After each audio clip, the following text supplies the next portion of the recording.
Well, hello and welcome to episode number 26 of season 2 of Gameshow Speak Podcast. I am your host, your A plus specimen, Dante Pittman here.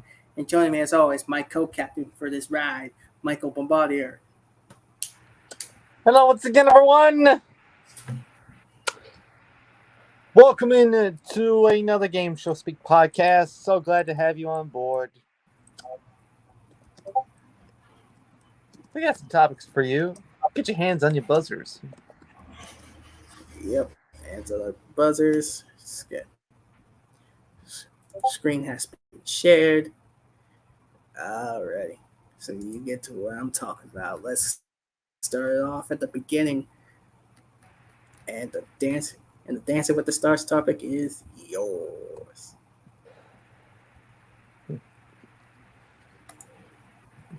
What happens when Dancing with the Stars and Taylor Swift come together for a week? Well, we're going to find out in 2 weeks from tonight. A celebration at Taylor Swift. How do we end up on the ballroom floor anyway? The 6 remaining couples that make it to 2 weeks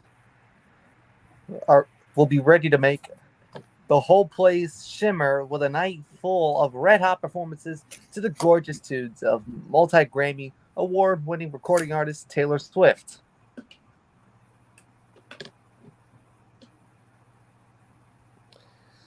Long-standing Dancing with the Stars choreographer and lead choreographer of Taylor Swift, the Eras Tour, Mandy Moore, heads to the ballroom to offer her tailor-made critiques as special guest judge.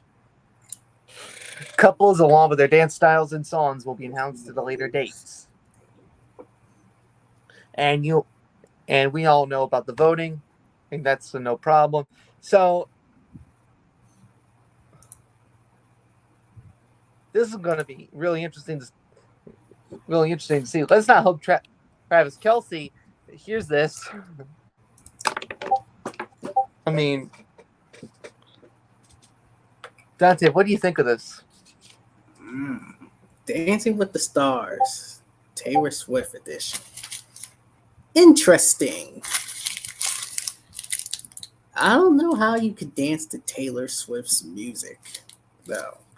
That's to be honest with you. Heck.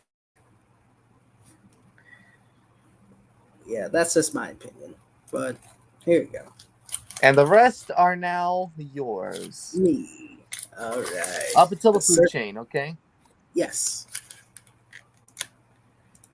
All right. The Circle's on the move. Season 6 and 7 to shoot in Atlanta instead of the UK. The Circle has cemented itself as one of Netflix's longest-running reality formats with a double series recommission as film moved from the UK to Atlanta. Season 6 and 7 of Studio Lambert's social media-style format were recently shot in the city, with the 6th set to air next spring. The Circle used to be filmed in Manchester. In The Circle, a number of players move into separate apartments within the same building. The contestants are kept isolated from the outside world in each other and are not allowed to meet or communicate face-to-face instead of speaking via a social media app that gives them the ability to portray themselves in any way they choose. Every few days, contestants are rated by the others and the lowest are eliminated. With the block of apartments used for Manchester filming having been converted back to regular flats, Netflix was seeking a new home for The Circle, and the Atlanta base is understood to be larger, allowing producers to make full use of the apartment building. The space functions as a central hub, offering accommodations for both cast and crew, while also serving as the location for the control room and editing bays. Georgia also has a lucrative tax credit, and the likes of Love is Blind and Lego Masters already filmed there. This should be interesting, what it's going to be from UK to Atlanta. Interesting move.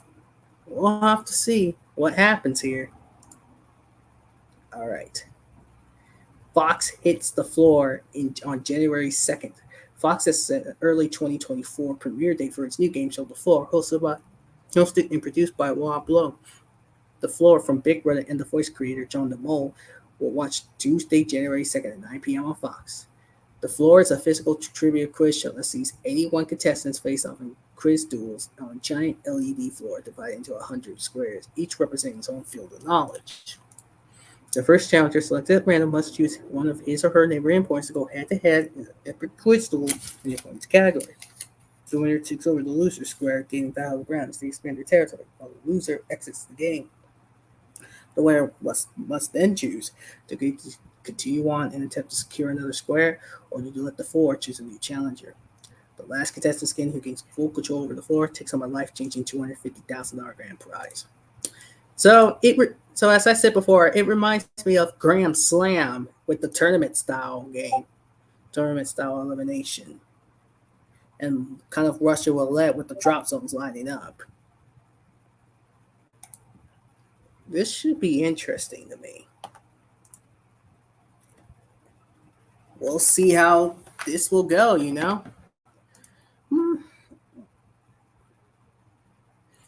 All right, Gladiators ready in Australia.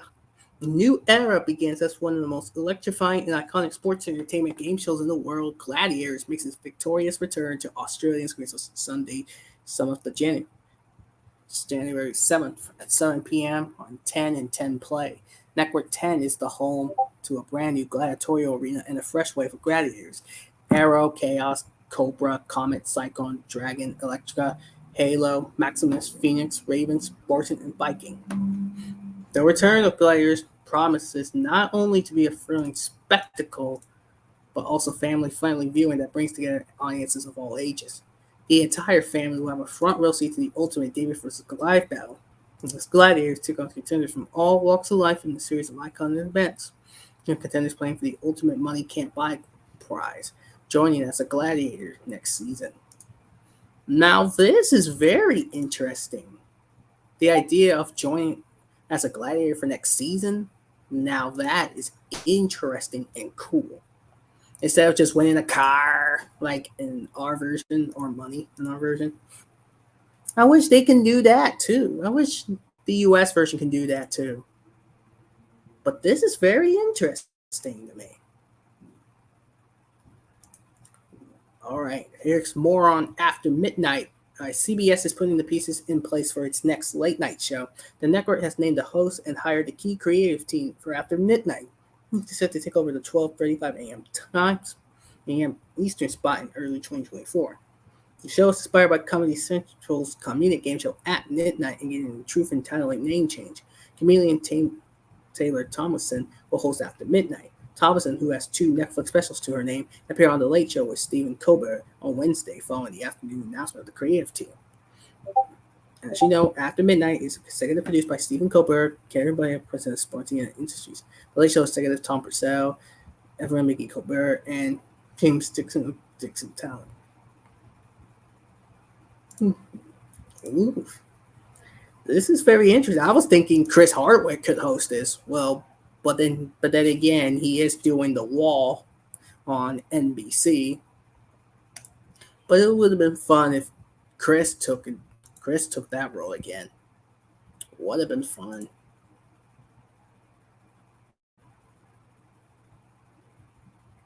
Oh, Michael, it's time for FOXmas. As the 2023 holiday season approaches, Fox today unwraps a festive list of naughty and nice original holiday programming from its hit unscripted series The Masked Singer, Lego Masters, and MasterChef Junior, an annual holiday treat from TMC, and classic Fox animation domination favorites The Simpsons, Family Guy, and Bob's Burgers. All new holiday specials debuting on Fox this season includes MasterChef Junior Home in the Holidays. In this all-new 2-night event, Gordon Ramsay welcomes 9 young culinary cooks to cook up seasonal delights for Christmas, Hanukkah, Kwanzaa, Lunar New Year, and more. Judges Gordon Ramsay, his daughter Tilly Ramsay, Aaron Sanchez, and Daphne Oz will crown the winner who will take home the ultimate holiday gift, a $25,000 grand prize, a Viking kitchen package, and a one-of-a-kind Master Chef Snow Road trophy. And in this holiday season, every junior chef will leave a kitchen-related prize, including a Viking kitchen package for the runner-up. This is good, interesting. The Masked Singer Holiday Sing-Along, Holiday Splendor, and Masked Merriment collide on Tuesday, December 2nd, December 12th. And this beloved Yuletide special featuring all new draws, offering surprise performance from season 10 contestants, spectacular sing-along from Masked Singer alumni, and the Masked Singer killers, Nick Cannon, Jenny McCarthy Wahlberg, Ken Jeong, Robin Thicke, and Nicole Scherzinger. Celebrate the holidays with a look back over the best moments from the Milestone 10th season, all leading to the can't miss final 2 episodes. Next, we have the LEGO Masters Celebrity Holiday Spectacular. Will Arnett hosts the second annual holiday theme event special airing Monday, December 18th and Tuesday, December 19th.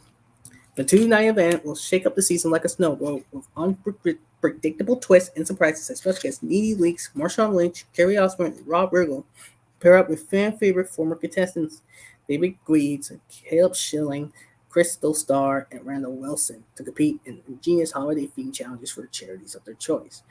The perennial favorite will also return to Fox for its third installment in December 2024. And that's a very interesting lineup in a very good way. Can't wait to see all 3 of them.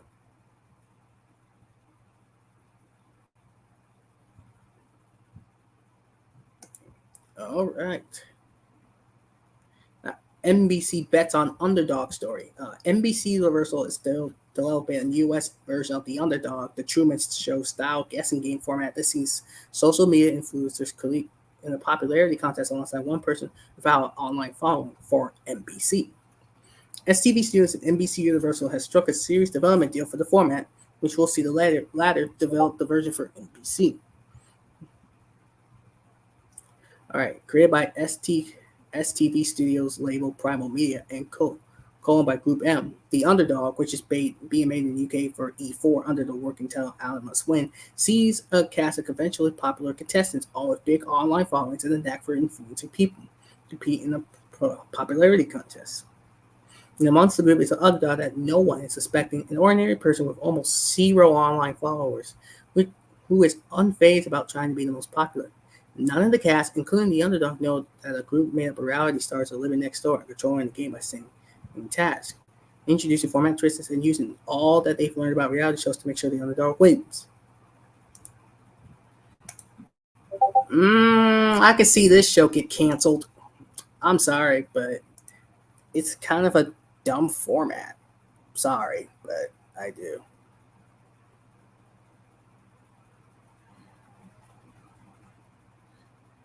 But I do. It's not. No.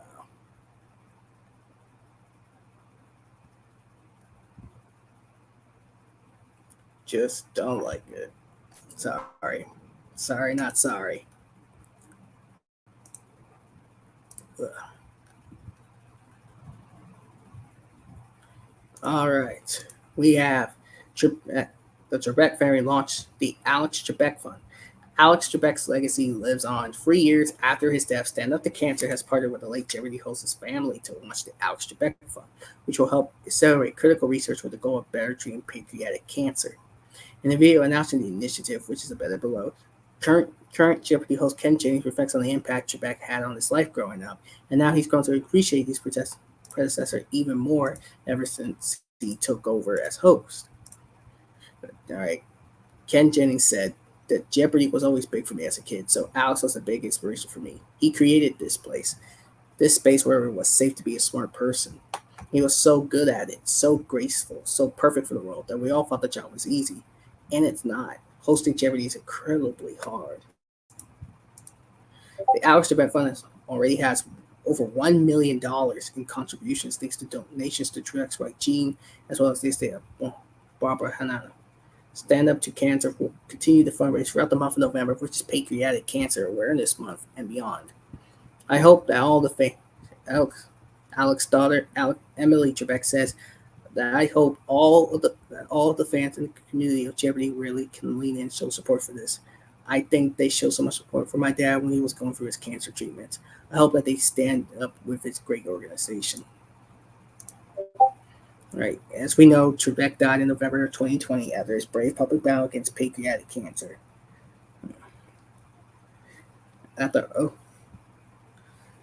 Cool. We all gonna miss you, Alex. We all do. We'll never forget your knowledge. Ken's doing a great job taking your place.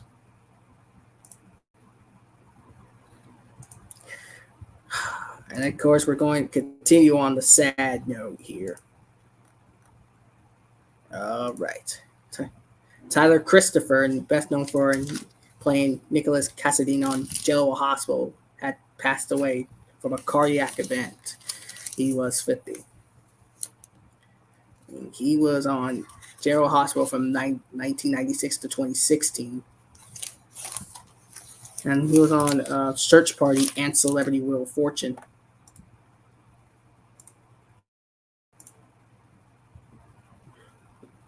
We our condolences to Tyler's family at this time. We're all going to miss you as Nicholas Cassadine. Thank you for your contributions to the acting industry and for the game show industry as well. Thank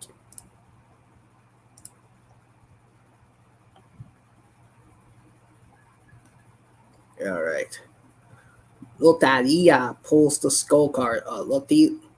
Lotería Loca has not been a winning ticket for CBS. And as successive declines in viewership, the freshman game show is being pulled from the Monday lineup. All right. Based on the Mexican game of chance, Lotería, and hosted by Jaime Camilo from Jane the Virgin, Lotería Loca debuted on October 2nd to 1.75 million total viewers. Its audience dipped 3 of the 4 following weeks, most recently delivering just a hair over 1 million viewers. With Live 7 playback factored in, the game show has been seeing gains of just 6% in audience. All right, CBS's Monday game plan moving forward is to air back-to-back NCIS reruns on November 6th and November 13th to get people jazzed about NCIS Cindy's premiere on Tuesday, November 14th. On November 20th, Let's Make a Deal primetime will get sandwiched between a pair of NCIS repeats and help you know about Spanish words, which is great. Sure, it reminds me of Deal No Deal with the number selections, but it's a fun game. It's a fun game to play with. Hell, it's a fun game to play along with. Fun little game in general. I'm just sad that it's gone from the Monday schedule. I hope it'll premiere on a Friday or a Saturday or a Sunday. That's what I hope for. Oh, Michael, you should have headlined this one. Wynonna Judd will be mega mentor on the current season of The Voice on NBC. A member of the Country Music Hall of Fame, she joins coaches Neil Horan, John Legend, Reba McEntire, and Gwen Stefani to mentor the remaining artists who have made it through the battle rounds as each team prepares for the Freeway Knockouts, which begin November 6th. Season 24 began last month. Judd made her name in country music in the Judge, which included her and mother Naomi. Wynonna Judd released her self-titled album in '92. Reba McEntire was a mega mentor at season 23. Other mega mentors was voice included Ed Sheeran and Snoop Dogg. Wow. What a blockbuster announcement. Holy hell.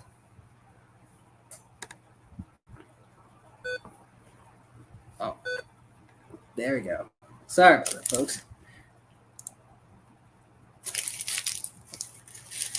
All right. A triple for triple. Bobby's Triple Threat has been renewed for a third season at Food Network.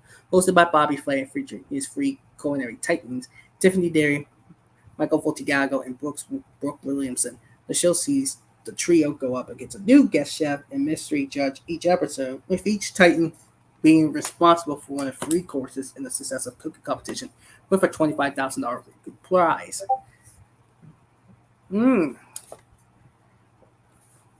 All right.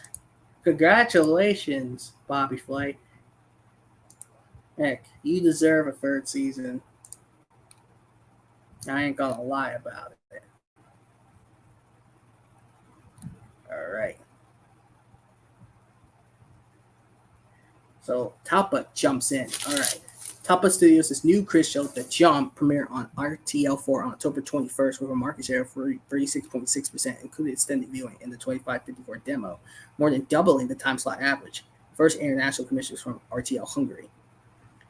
The new format sees 5 contestants battle it out on a 40-meter long bridge on a set for a large cash prize. The RTL4 premiere achieved 1.1 million viewers, and the show outperformed all competitors in its time slot.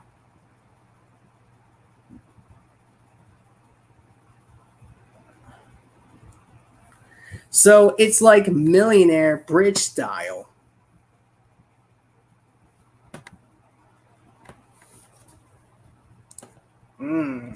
Interesting.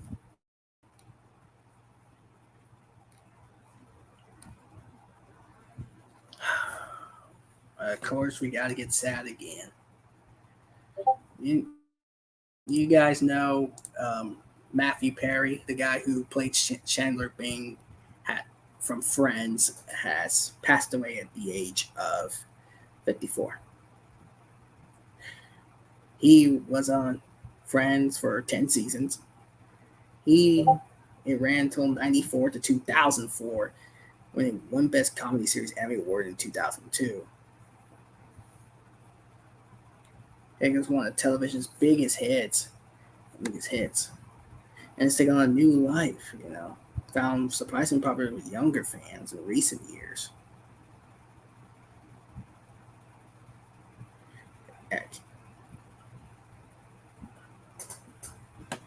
And he, as I said, he played Chandler Bing. He could be counted on to chime in with a line, could this be any more awkward, or another well-timed quip?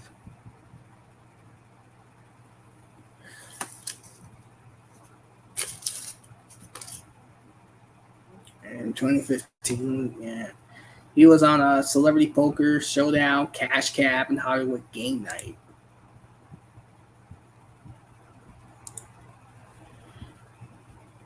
I mean, this hurts me personally because I loved Friends. Michael, you liked the show Friends. I feel sorry for the co-stars of the show, and of course the main stars of the show. I mean, we're all gonna miss you, Matthew Perry. You'll always be Chandler Bing to us.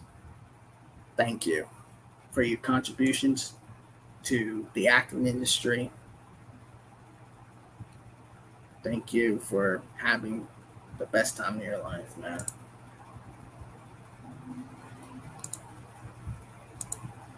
Can we have a moment of silence, please, for Matthew Perry? Thank you.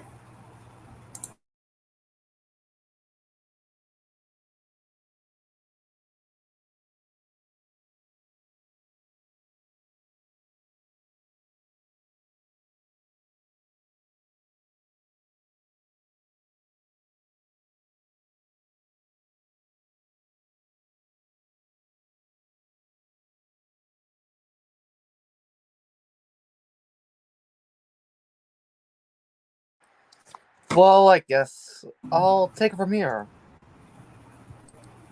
All right. I still got to do the ratings. Oh, okay. We got the ratings this time. Yeah, still got the ratings here. I'm trying to get that. All right, Sunday's race. NBC Sunday Night Football, the broadcast of the Bengals win over the Bills, averaged 14.9 million total viewers and a 3.8 demo rating, surging 19% and 12% from last week's earlier numbers for Chargers versus Bears. Over on the CW, the chosen season 3 premiere drew 547K and just barely a 0.1 rating, and matching CW highs for the required series. Enjoying a robust NFL lead-in, the Simpsons 4.4 million, 1.4 easily hit season's highs, as did Bob's Burgers 1.5 million, 0.5, and Family Guy 1.3 million, 0.4. Crapopopolis 9.9 million, 0.6. Meanwhile, matches second best numbers yet. Wow. CBS's Yellowstone double pump dipped to 4.4 million, 0.3, and 3.8 million, 0.3, after which Big Brother 2.5 million, 0.3 slid to a Sunday demo run for the cycle. ABC's AFV 3.7 million, 0.4 dropped some eyeballs. All right, Thursday's ratings. All right, ABC's The Golden Bachelor led Thursday both in the demo and in total audience. Golden Bachelor 4.8 million total viewers and a 0.6 rating per Nielsen Finals, and Bachelor Paradise 2 million, 0.3 were both up a tick in audience, with the former also rising in the demo. CBS's Buddy Games finale 1.9 million, 0.3, and Big Brother 2.8 million, 0.5 were both steady. SEAL Team Season 5 premiere did 1.5 million and a 0.2. With football preamps now subtracted out, NBC's transplant 2.2 million 0.2 was merely steady week to week. Fox's Hell's Kitchen 2.2 million 0.4 was steady in the demo, while Lego Masters 1.2 million 0.3 was ticked up. The CW's Son of a Critch 360K added a few viewers. Run the Burbs 200K and Children Ruin Everything 130K were steady, and Everyone Else Burns 173K dropped some eyeballs. Alrighty. Monday's ratings. Alright. And Monday's ratings, Fox's World Series coverage nipped at the heels of ABC's Monday Night Football, which boring event will come out on top once the following tallies are tallied. ABC's slice of Monday Night Football coverage averaged 7 million total viewers and a 1.3 demo rating, down 14% from last week's earlier numbers. World Series coverage averaged about 6.5 million in a 0.2, ticking up from Saturday's Game 2. Then out of Halloween Ghost reruns that averaged 2.7 million in a 0.25. CBS's Lotería Loca 1.1 million 0.1 hit and match series lows and now shall disappear from the schedule. NBC's The Voice 6.2 million 0.5 was down a tick in the demo week to week, while the international 3.5 million 0.3 was steady. Leaning out of a Penn and Teller Fool Us rerun 330K 0.1. Friday bound F-Boy Island's final Monday outing on the CW 185K 0.0 added a variable handful of eyeballs. And Sunday. In Sunday's ratings, NBC's Sunday Night Football, while its broadcast of the Chargers' decisive win over the Bears, averaged 12.5 million viewers in the 3.4 demo rating, down 25% from last week's earlier figures for Dolphins versus Eagles. Elsewhere, the CW's The Chosen closed out Season 2 with its largest CW audience to date, 520 viewers, 520,000 viewers, up 21% week to week. ABC's AFV drew a season high 4 million viewers, but dipped to match the series results in the demo 0.3. Being out of a Hocus Pocus screen 2.3 million 0.3. Part 2 of the Great Halloween Fright Fight 1.7 million 0.2 was up sharply from last week. Casting for next season is now underway in case you want to take that neighbor. Enjoying a robust NFL lead-in and pending possible adjustment due to a slightly delayed start. 60 Minutes 10.1 million 1.4 is currently up sharply. Yellowstone 5 million 0.5 was looking at its best CBS audience since September 24th, and Big Brother 2.9 million 0.4 was up 10% in audience. Fox's The Simpsons 1.1 million 0.3 was steady in audience, while Crapopolis 780K 0.2 and Bob's Burgers 870K 0.2 both added viewers. All right, Michael, now you can take it. And now, ladies and gentlemen, it's the moment you've all been waiting for. Yes, it's time for another round of the Gameshow Speak Podcast Announcers Food Chain. And today, this is a little special here. We're going to do the announcer tryouts of The Price is Right. Okay, now quick question. When you say the announcer tryouts, there were 2 seasons where they had tryouts, season 32 and season 39. Which one? I would say 39. Well, I thought we were doing 32. I thought 39. But we can do season 32 if you want to. Can we include both? Can we include both? Let's do 2 separate chains. One for season 32, one for season 39. Yeah, you know what? Yeah, that sounds fair. Fair enough. Because there were 2, I think. Yeah, season 32, season 39. Okay, here's how it goes. Well, same as always. Rule 1, our opinion. Rule 2, we're only counting one per. This is announcing tryout, of course. We're cheating around here. All right, so let's get it underway. Let's get it underway indeed, and we start with the season 32 tryouts. And they brought in a couple of guys. They brought in quite the guys for the tryout position. And one of them is actually, one of them is actually the veteran, knowing that this guy did Price is Right, 1994, with Doug Davidson. And his name is Burton Richardson. Burton Richardson. What can we say about this man? Burton Richardson is the guy. I love Burton. He has a great tone, a great voice. Like he has a great energy. Hell, his energy is best exemplified on the Arsenio Hall show. No, he is done. Heck, he's done well. He's still doing Celebrity Family Feud now on ABC. And he's done a hell of a job. He's done Russian Roulette. He's done Win Tuition.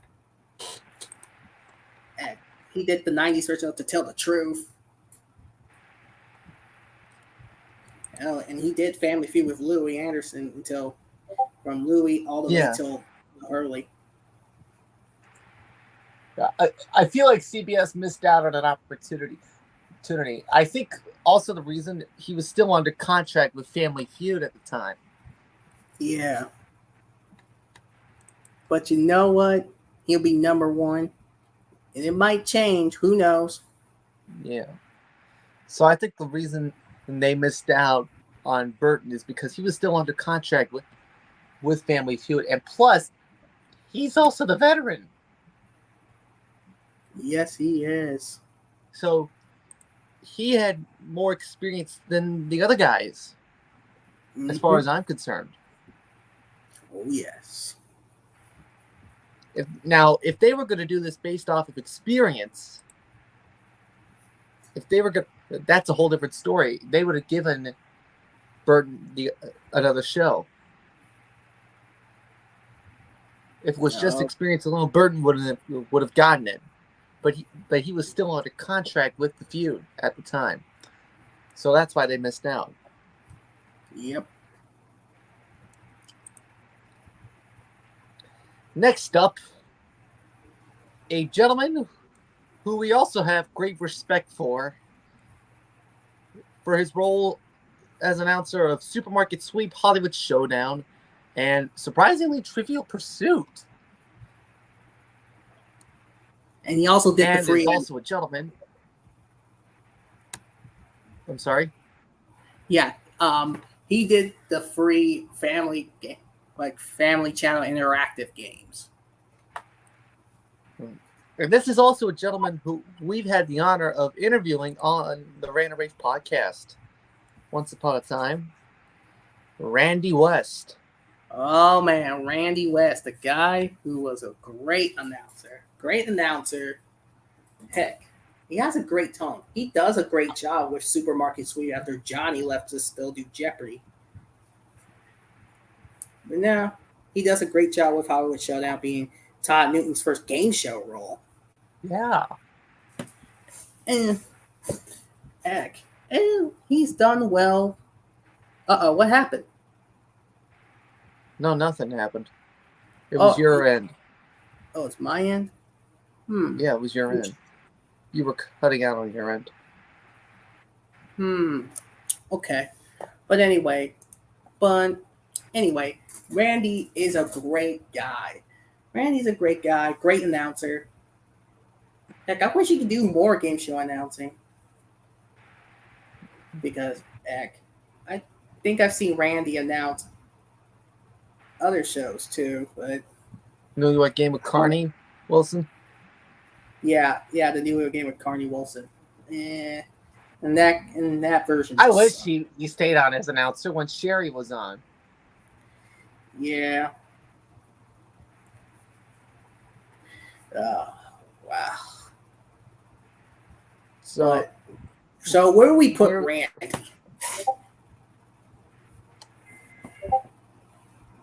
I'm a little bit on the fence with Randy. Yeah, by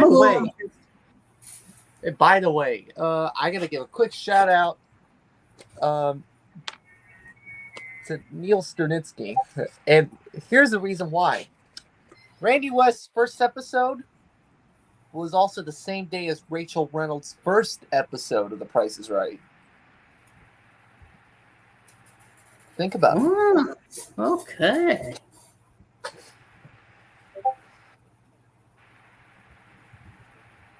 So I just wanted to give him a shout out.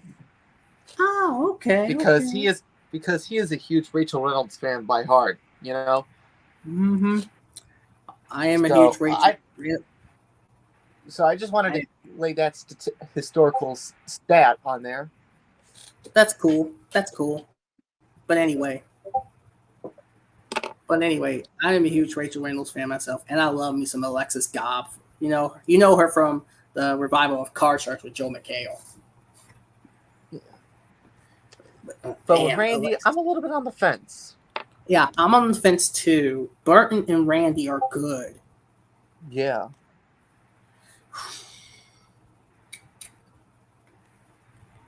Well, I don't want to put Randy at 2 and don't want to move Burton down. This is tough. So, shall we put him a tie? Yeah, we'll put him in the tie. I think that's the fairest to do. Yeah, that's the fair bet. They're both great, so you know what? Let's put them in a tie.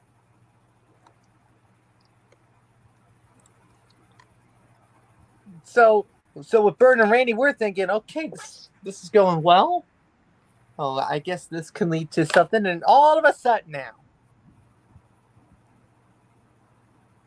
we went from legendary to what the heck did I just turn on to? In comes Daniel Rosen. Oh, Daniel Rosen. I have never heard of this guy. Never even heard of. I don't think I have seen him announce on Price. Comedian and a juggler. Out of all the people to try out, they chose a juggler. What? So what does he juggle, by the way? I don't even know. I don't even know. Does he juggle his balls? Sorry. I had to make it. Sorry. But you know what? Oh yeah. So where do we put Daniel? I'd have to put him at last, and I assume that's gonna stick. We'll see. We'll put him at 3 for now, but all right. Go ahead. And they bring in Paul Boland. Run that by me again. Paul Boland. I think I've seen this guy before. Paul Boland. Wait. In my head, I think he was the judge on the kids' version of Pictionary. That's how I'm feeling. Let's look this man up.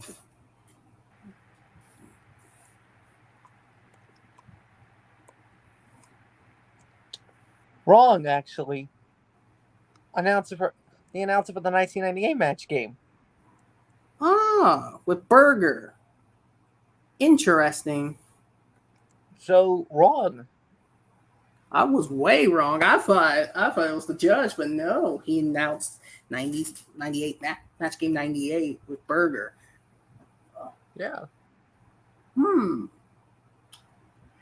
I would prefer. When he was on match game, I always thought of him as a Roddy ripoff. And do you still consider him a Roddy ripoff when he guest announced for Price? I don't know.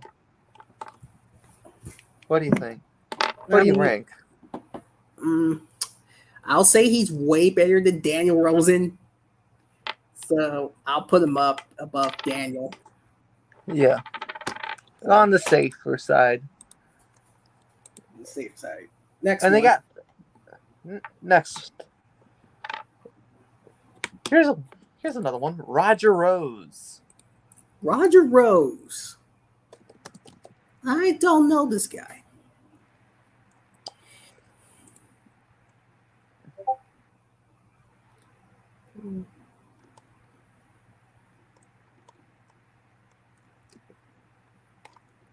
Roger Rose. Oh, Roger. This gentleman is a voice actor. A voice actor, you say? And he does. He voice worked in Happy Feet, Rugrats, Scooby Doo, Billy and Mandy, and Quack Pack.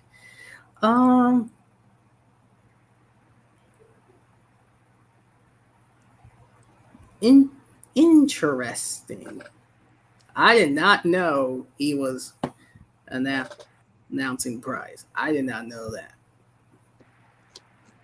Didn't know this guy.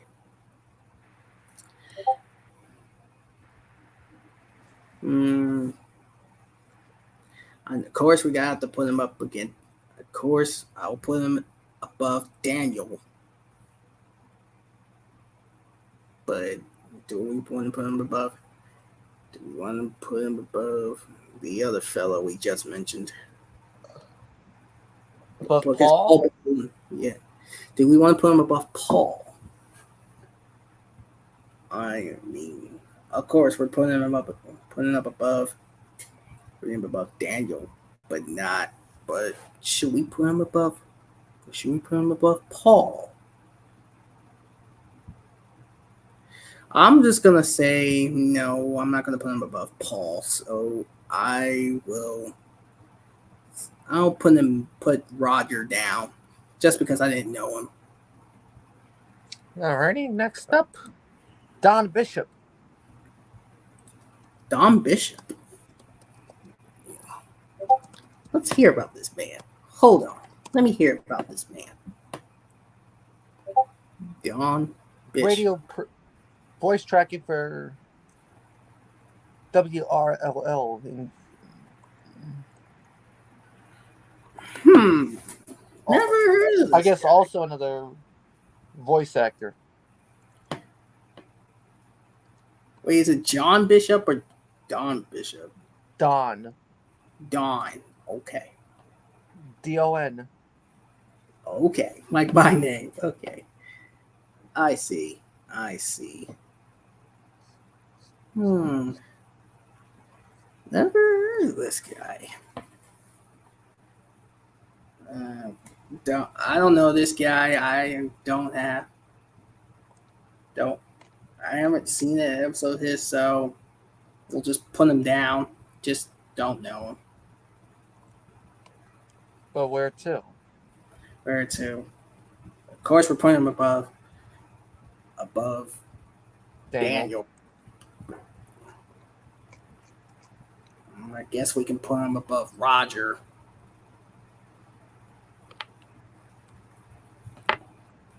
And I think that's the safest we can go.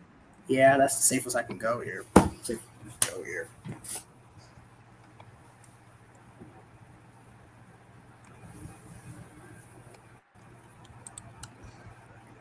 All right. That's it for the season 32. Next up, the man who rumor has it, the host at the time, Bob Barker, thought particularly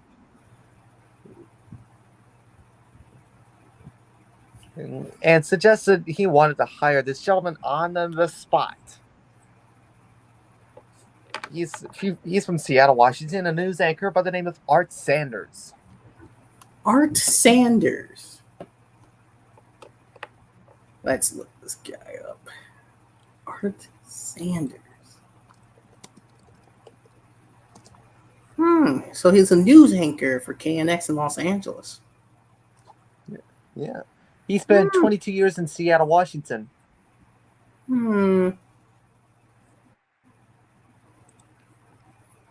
Art Sanders. Oh, boy.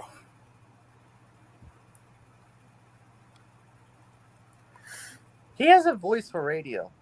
I mean, yeah, he has a voice for radio. I mean, he does a good job with his voice on radio. But on a TV perspective? On a TV perspective, though, eh, uh, don't know what to say about him. So, of course, we're putting him above Daniel.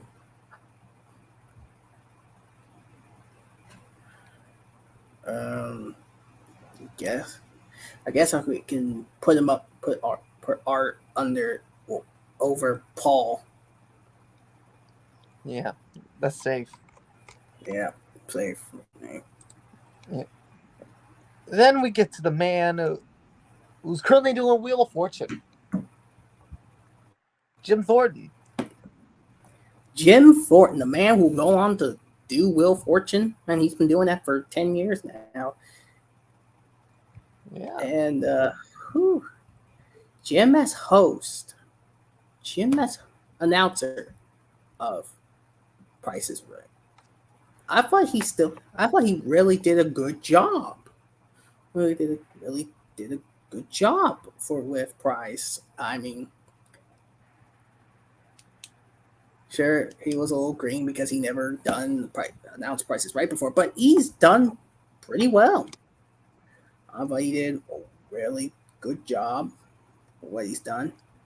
Hell, he's still doing Wheel of Fortune now, and he's doing a great job. Hell, but nobody can do Wheel of Fortune better than Charlie O'Donnell. May you rest in peace, Charlie. Mm-hmm. But you know what? I guess we put Jim Thornton. We definitely put him above. We definitely put him above Daniel. I'll put him above Paul, Roger, and Art. So you know what? Put him above all. Why not put him in a 3-way tie with Burton and Randy? Burton and Randy. You know what? That's actually a good idea. Yes, we should put him in a tie. Put him in a 3-way tie with Burton, Randy, and Jim. Yeah, that's good. I always like to come up with ideas. Yes, that's right. All right. That's it for the season 32 list, or there's more? And the man that got it. The man that would eventually get it. Who also happens to be one of our Facebook friends. Rich Fields. Rich Fields. That man has a great voice for Price is Right. Heck, and he stayed on throughout the remainder of Barker's run and Drew Carey's run till his wrongful firing from Mike Richards. Fuck him. Ow. Anyway. But Rich Fields has great interactions with Bob and Drew.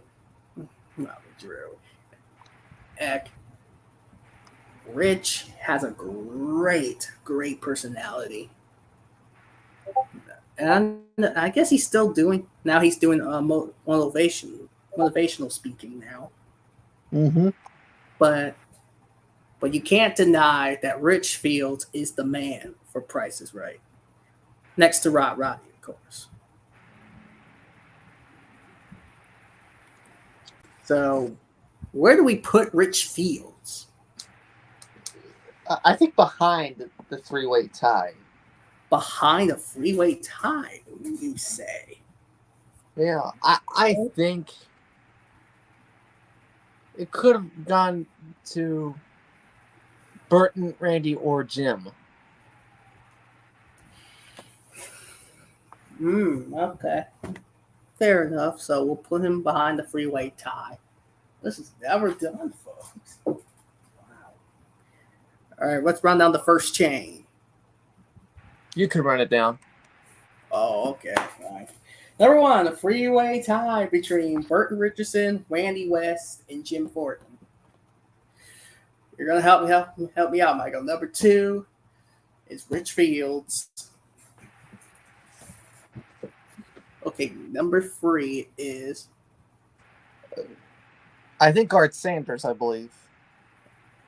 Or wait, is it Art? Yeah, Art Sanders. Yeah, Art Sanders. 4.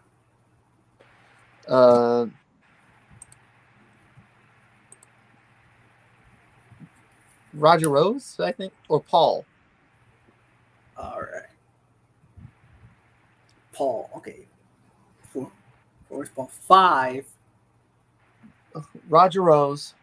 Roger Rose. 6. Don Bishop. Don Bishop. And 7. Daniel Rosen. Yep. Oof. That's That was it for the first food chain. Now, well, first one. Now there's a second one. This is the first time we've ever done a second one before. Yeah, which occurred in season 39. Yep.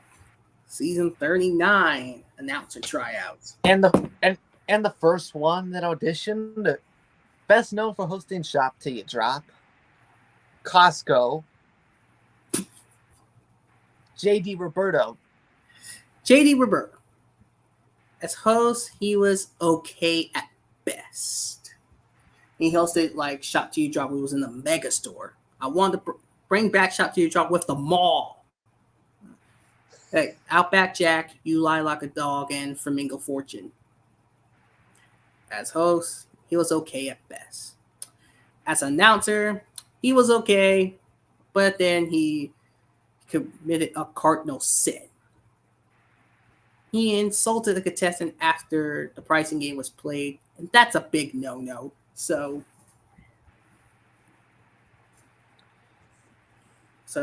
where do we put JD? That's going to change for sure. Yeah. As our next one, best known for doing mostly improv with Improvaganza, Whose Line Is It Anyway? Jeff Davis. Oh, I thought we were going with Brad Sherwood. No, Jeff Davis first. Oh, Jeff Davis. There were 2 of them, actually. 2 I'm of them. going to Jeff Davis. I'm going to Brad Sherwood after Jeff. Right. Okay? Okay. Oh, Jeff Davis. Oh, wow. Jeff Davis from Whose Line Is It Anyway? And True Carrots and Propaganda. They should bring that back, honestly.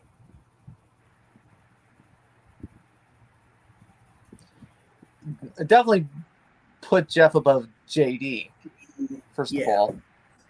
Yeah, that's the first thing. No question there. No question there, indeed. Whew.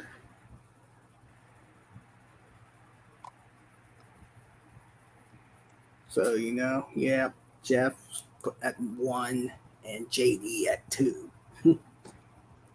Now we get to Brad Sherwood.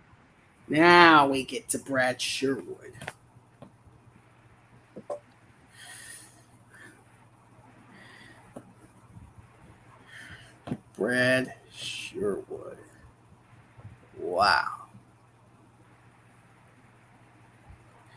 I mean, oh man. I don't want to say anything mean, but I'll say this. I think he's the fakest announcer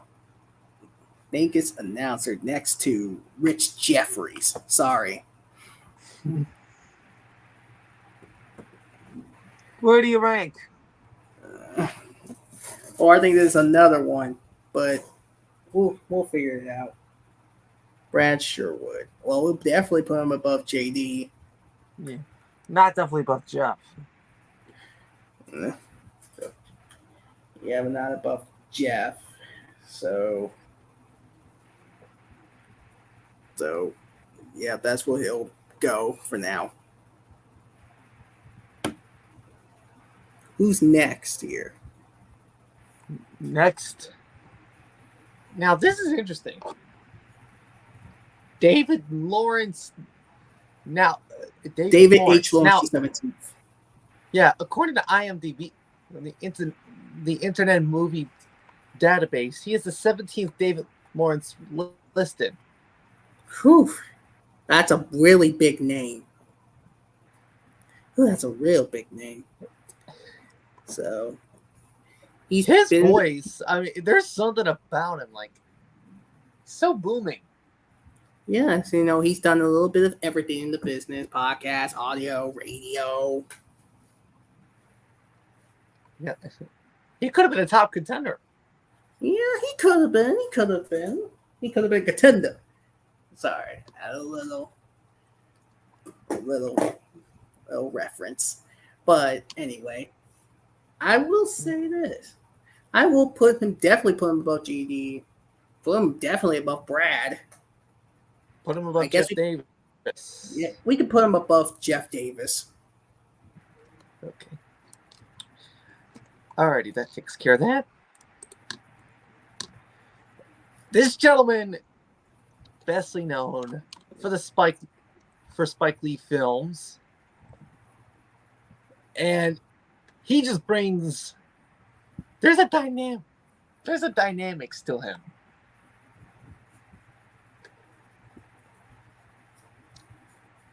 Steve White. Oh, there's such a dynamic. There's such a dynamic about him. Oh, I don't know why, but Steve White. Never heard of this guy, but I heard from Cindy from Gameshow Garbage said that he tried to emulate Burton Richardson, and he didn't do it properly. First of all, if you're gonna emulate somebody, do it right. And second, you're never to emulate or anything like that. You're to be yourself if you're going to host or announce a show. Well, one of the things which I felt original is that he was holding onto the microphone while at his podium.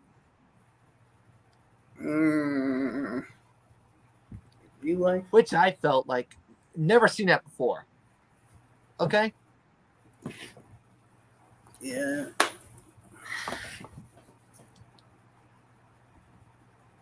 Never seen someone hold a microphone while at the same time being at the podium.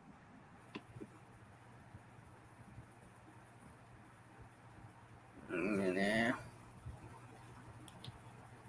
So where do we put this? Where do we put Steve White? Above JD for sure. Yeah, above JD for sure. Above Brad. Above Brad. Nah, I'm not. Well, I guess I'll put him above Brad, but not by much.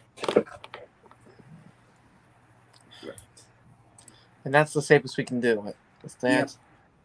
And then the man that would eventually get it, who's also known for hosting the syndicated Weakest Link, George Gray. George Gray. Oh, man. I love me some George Gray. This man has done a lot in the business. That, as you said, Michael, he did host syndicated Weakest Link, which I'm watching. And he does a pretty good job there. And he does a fantastic job as an announcer on Prices Right. Like, he and Drew have a great personality. Has great chemistry. Heck. Like even the opening spiels, it's just there. You see the magic, and that's what I like about game shows like that. That's what I like about an announcer. You're supposed to have fun. And that's what you're supposed to do as an announcer. But not too much fun now. Don't want to get people in trouble. Heck.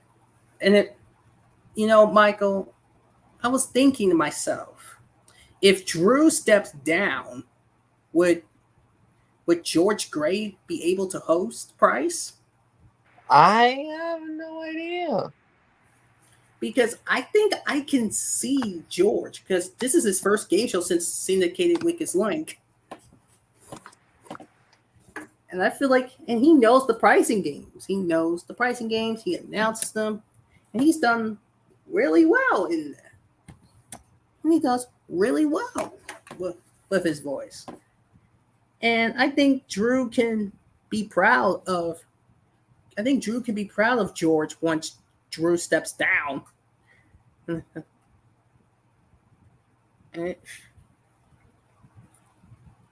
So, where do we put George? At the top. Of course, at the top. So, let's run down our second food chain. Oh, goodness. Number one, of course, George Gray. The man.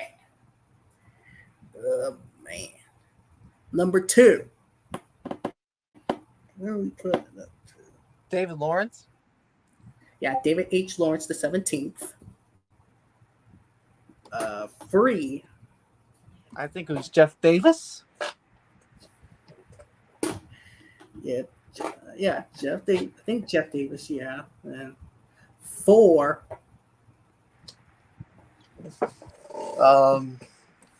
Steve White. Steve White. 5. Brad Sherwood. Brad Sherwood. 6. JD Roberto. And I guess there's No, that 7. was it. That was No, it. that was it. Oh, damn, that's only 6. Whew. That's all 2. That's both food chains. Yeah. Wow. That's all both food chains. And now let's close it out. We shall close it out indeed. Thank you so much for watching the Gameshow Speak Podcast. If you like this, give it a thumbs up. Comment down below. Give us your thoughts and opinions on all our topics. Subscribe to Dante Pittman. Hit the notification bell whenever he does live stream with this one at all times. Subscribe to the Game Show Lounge YouTube channel. And subscribe to yours truly, Mikey Bombs, aka Mike Bombardier. We shall bid each and every one of you adieu. So until we see you next time for another round of the Gameshow Speak Podcast. Goodbye, Game Show fanatics. Mwah. And good night. Bang. All right. Bye, everybody.